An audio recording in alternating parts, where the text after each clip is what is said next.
नमस्कार जय हिंद साथियों, स्वागत है आपका एग्जाम सर स्टडी पर। इस वीडियो में हम डिस्कस करने वाले हैं यूपी टेट सी टेट के लिए महत्वपूर्ण वीडियो, जो आपका पर्यावरण का वीडियो, जिसमें हमने आपके लिए रामबाण सीरीज को रखा है, जिसमें इंपॉर्टेंट आपके 30 क्वेश्चन हम हल कराने वाले हैं जो आपके प्रीवियस पर आधारित हैं। चलते हैं अपने पहले क्वेश्चन पर। पहला क्वेश्चन आपका है, शिक्षक की सबसे बहुमूल्य निधि क्या है? उसकी इसमें ऑप्शन दिए हैं, सेवा है, गर्व है, या वेतन है, या छात्रों का विश्वास है। तो हम बात करते हैं शिक्षक के बारे में, तो हमारा राइट आंसर क्या हो जाएगा? छात्रों का विश्वास। क्योंकि शिक्षक जो है एक तरीके से क्या होता है, कुम्हार की तरीके से होता है। जैसे कुम्हार जो है ना मटके को अच्छा बनाता है, गोल करके चिकना बनाता है, उसी तरीके से जो शिक्षक है ना सिर्फ उनके जीवन को आकार देते हैं, बल्कि छात्रों में विश्वास जगाते हैं कि वे छात्र शिक्षक द्वारा बताई गई बातों का अनुसरण कर दुनिया में अच्छे अच्छे रंगमंच में जाकर अपना नाम करते हैं और अपने शिक्षक का भी नाम करते हैं। तो शिक्षक के जो छात्रों के बीच है ये विश्वास बहुत इंपॉर्टेंट है, क्योंकि छात्रों और शिक्षक के बीच ये मेन कड़ी है। चलेंगे अपने अगले क्वेश्चन पर। अगला क्वेश्चन है, परिकल्पना को बार बार परीक्षण करने से गलत नहीं पाया जाता है तो वह क्या बन जाता है ना? आप प्रयोगशाला में कुछ भी बना रहे हैं, नई तरीके से बना रहे हैं, तो उसमें आप परिकल्पना बार बार कर रहे हैं, सेम वही निकल के आ रहा है, तो आपका क्या बन जाता है? एक तरीके से आपका एक सिद्धांत बन जाता है, जिसे हम प्रिंसिपल बोलते हैं। जैसे कि बहुत सारे वैज्ञानिकों ने बनाए अपने प्रिंसिपल, जैसे कि न्यूटन का सिद्धांत भी बोल सकते हैं। चलेंगे अपने अगले क्वेश्चन पर। अगला क्वेश्चन है, निम्नलिखित में से सबसे उपयुक्त शिक्षण विधि कौन सी हो जाएगी? हम बात करते हैं शिक्षण विधि के बारे में। पहला दिया आपका है कि विचार गोष्ठी एवं श्रुतलेख, दूसरा है श्रुतलेख एवं दिया गया कार्य, और तीसरा है विचार गोष्ठी एवं कार्य योजना, और चौथा यह है व्याख्यान एवं श्रुतलेख। तो हम बात करते हैं सबसे उपयुक्त शिक्षण विधि के बारे में, तो आपकी हो जाएगी विचार गोष्ठी एवं कार्य योजना, जो है सबसे इंपॉर्टेंट है। चलेंगे साथियों अपने अगले क्वेश्चन पर। अगला क्वेश्चन है, निम्नलिखित में से कौन सी ग्रीन हाउस गैस नहीं है? हम बात करते हैं ग्रीन हाउस गैस के बारे में, जिसका क्या हो जाता है, इसके बढ़ने से ग्लोबल वार्मिंग हो जाती है, यानी कि तापमान जो बढ़ जाता है।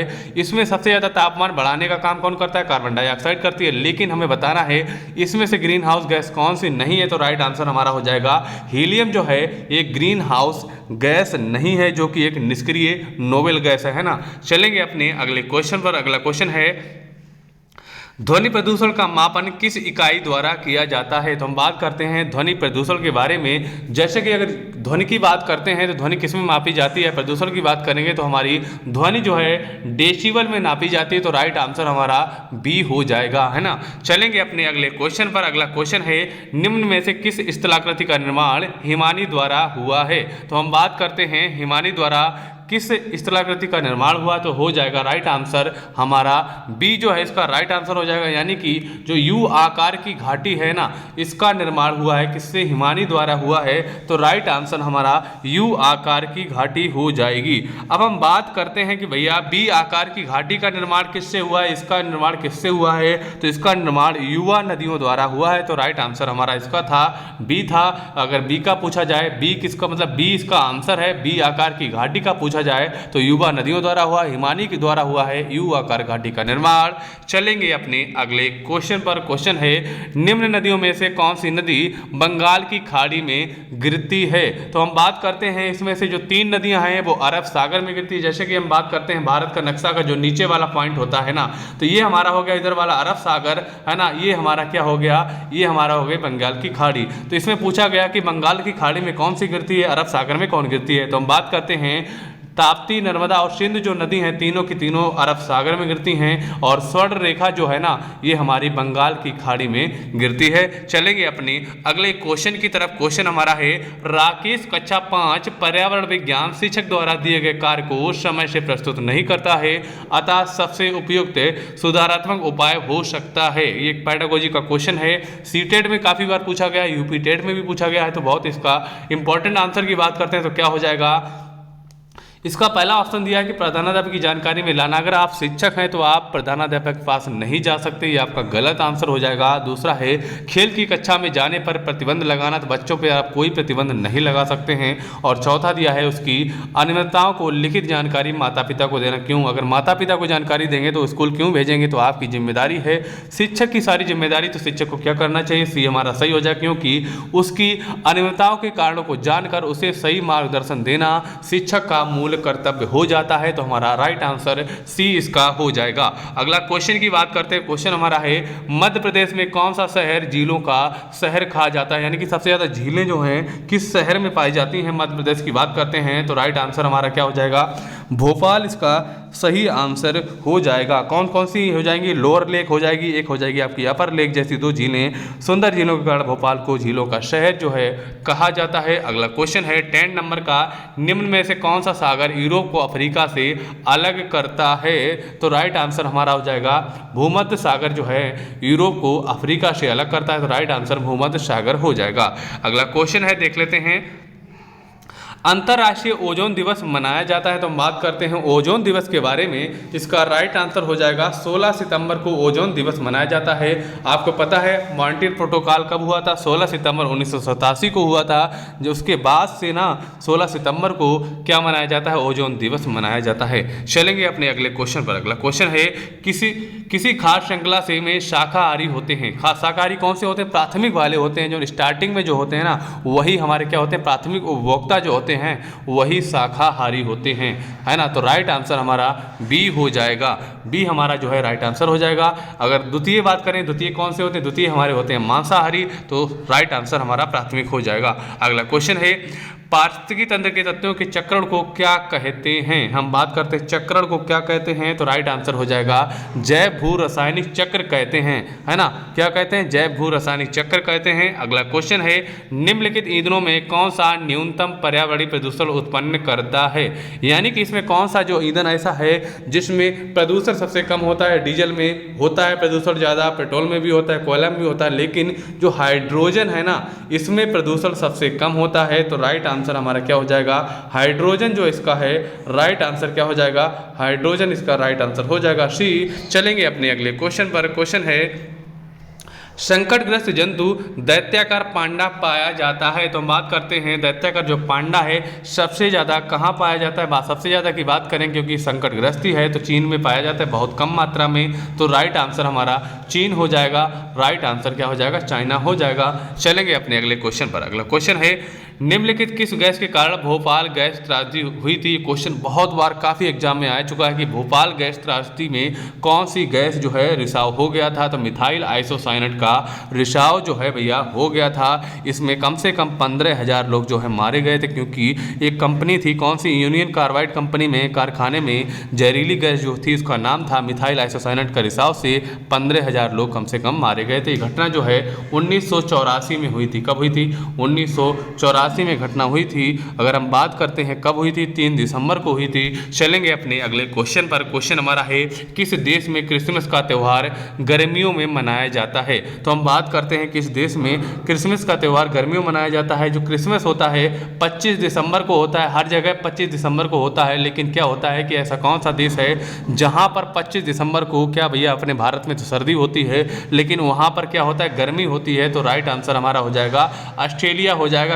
ऑस्ट्रेलिया क्योंकि हो जाएगा क्योंकि ये भैया दक्षिणी गोलार्ध में स्थित है, जहां पर यहाँ पर इस समय जो सूर्य है बिल्कुल ऊपर पड़ता है। ऊपर पड़ने का मतलब हो जाएगा कि यहाँ पर भैया गर्मी पड़ेगी। तो राइट आंसर हमारा क्या हो जाएगा, सी हो जाएगा, जिसमें सूर्य की दूरी और पृथ्वी की दूरी भी कम हो जाती है ऑस्ट्रेलिया महाद्वीप में। तो राइट आंसर हमारा सी हो जाएगा। चलेंगे अपने अगले क्वेश्चन पर। अगला क्वेश्चन है गिर वन्य जीव अभ्यारण्य निम्न में से किस वन्य जीव का संरक्षण करता है। तो हम बात करते हैं गिर जो कहाँ पर स्थित है, गुजरात में स्थित है।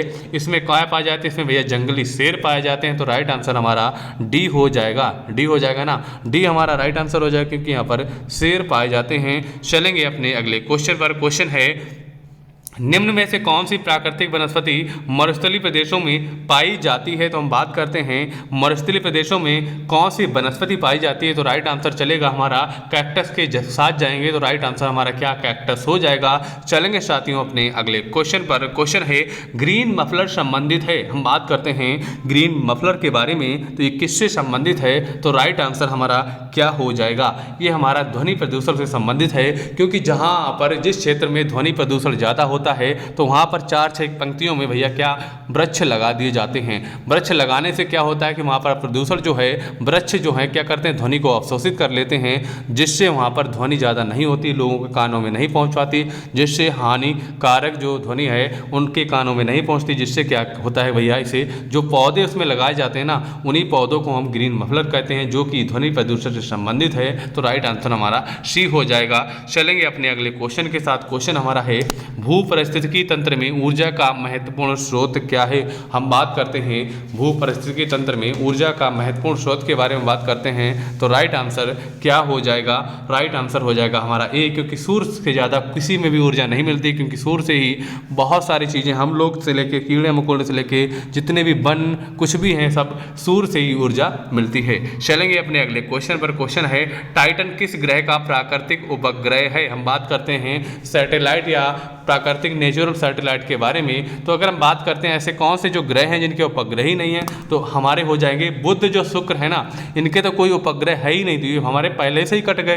तो बचे हमारे कौन, शनि और वरुण। तो इसका राइट आंसर हो जाएगा क्या, शनि हो जाएगा। शनि का सबसे बड़ा जो उपग्रह है टाइटन है। अगर हम बात करते हैं शनि के कितने उपग्रह हैं, शनि के कितने हैं, शनि के हैं भैया 62 उपग्रह हैं, जिसमें हमारा टाइटन जो है सबसे बड़ा है। अब हम बात करते हैं वरुण के बारे में। तो वरुण के कितने हैं, वरुण के हैं 13 उपग्रह। कितने, 13 उपग्रह हैं, जिसमें टिट्रोन एवं मेरिनिन जो हैं ये प्रमुख उपग्रह हैं। चलेंगे अपने अगले क्वेश्चन पर। क्वेश्चन हमारा है निम्नलिखित में से कौन सी बायोडीजल की फसल है। हम बात करते हैं बायोडीजल फसल के बारे में। जो एक जेट्रोफा आपने पढ़ा होगा, जो जेट्रोफा बी नंबर का है, ये हमारी बायोडीजल फसल है। तो राइट आंसर हमारा जेट्रोफा हो जाएगा। अगला क्वेश्चन है पर्यावरण संरक्षण अधिनियम किस वर्ष पारित हुआ था। हम बात करते हैं पर्यावरण संरक्षण अधिनियम के बारे में। तो ये किस वर्ष पारित हुआ था, तो किस वर्ष हुआ था बात करते हैं, तो हमारा 1986 हो जाएगा।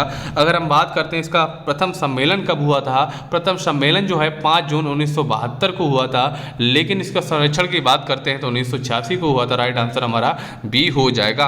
अगला क्वेश्चन है भूमंडलीय तापन का कारण क्या है। हम बात करते हैं भूमंडलीय तापन का कारण हो जाएगा भैया, सबसे बड़ा कारण होता है आपका कार्बन डाइऑक्साइड में वृद्धि। अगर आपकी पृथ्वी पर कार्बन डाइऑक्साइड बढ़ जाती है, जिससे क्या होता है कि हमारी जो गर्मी है मतलब ऊपर पर्यावरण में ऊपर नहीं निकल पाती है, क्योंकि कार्बन डाइऑक्साइड इसको अवशोषित कर लेती है, जिससे क्या होता है भैया ग्लोबल वार्मिंग हो रही है, ग्रीन हाउस गैस भी इसे कहते हैं, जिससे तापमान बढ़ जाता है। तो राइट आंसर हमारा बी हो जाएगा। अगला क्वेश्चन है निम्नलिखित में से किसमें सर्वाधिक जैव विविधता पाई जाती है। हम बात करते हैं जैव विविधता के बारे में, तो किसमें पाई जाती है, तो ये राइट आंसर हो जाएगा उष्णकटिबंधीय सदाबहार वर्षावन जो बायोम होते हैं, इसमें सबसे ज़्यादा जैव विविधता पाई जाती है। अगला क्वेश्चन की बात करते हैं निम्न में से किस मृदा का निर्माण लावा द्वारा होता है ना। लावा द्वारा किस मृदा का निर्माण होता है, तो लावा जो निकलता है उससे होता है हमारा काला मिट्टी। काली मिट्टी कहाँ पर पाई जाती है, हमारे देश में बात करते हैं तो महाराष्ट्र में इसका सबसे अधिक विस्तार पाया जाता है।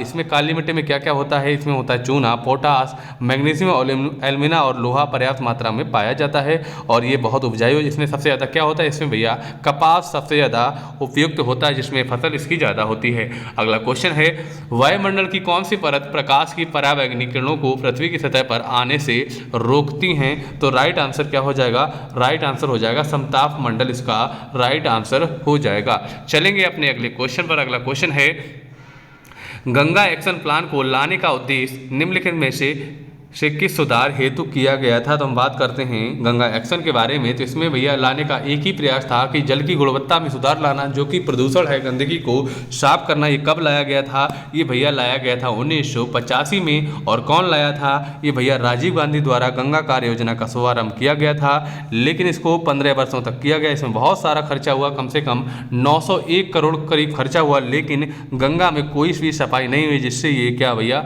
विफल रहा और इसको बंद कर दिया गया। अगला क्वेश्चन है निम्नलिखित में से कौन सा वृक्ष जैविक कीटनाशक का उत्पादक है। तो इसका राइट आंसर हो जाएगा नीम। नीम क्या है, जैविक कीटनाशक का उत्पादक, बिल्कुल सही आंसर है, जिससे हम लोग बहुत सारी चीजें बना सकते हैं। क्योंकि अगर आपको खून में भी प्रॉब्लम आ रही तो आप नीम खाने से सही हो जाता है। उसके अलावा आपको पता है नीम की कोपे भी काम आती हैं। अगर फ्रेंड्स आपको हमारा वीडियो अच्छा लगा तो वीडियो को अवश्य लाइक करें, इस वीडियो को ज़्यादा से ज़्यादा शेयर करें, जिससे बहुत सारे लोगों तक पहुँच जाए और जिससे हमें भी मोटिवेशन मिलता है, जिससे आपके लिए हम जल्द से जल्द वीडियो ला सकें। अगर आपने चैनल को अभी तक सब्सक्राइब नहीं किया, सब्सक्राइब कर लें। अब आपको मिलते हैं अपने अगले वीडियो के साथ, तब तक के लिए जय हिंद, वंदे मातरम साथियों।